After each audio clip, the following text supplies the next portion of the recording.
So there is a specific reason that we have posted this open invitation for all the interns to speak up, to talk about internship scams that are happening around. So why I'm naming scam, because it is very wrong to mislead someone who is just starting their career.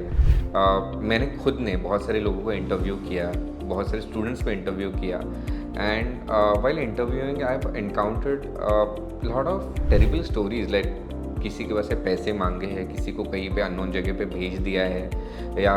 Like in the name of internship बहुत सारे months काम करे then they have not given them internship letter. But guys, tell me how right it is to harass someone, bully someone in the name of internship or experience. So for the very first time we have announced it open invitation for all the interns, and Aastha, she sent her story, but it is not for her, it is for her friends, and she has some different take on how Gen Zs are being treated, how the employers should treat their interns. So I really want all of you to pay kind attention on our today's topic, this internship scam, and we can spread better awareness and better platform to the people and students who are looking to grow in their career and they are not getting in trouble just in the name of internship letter.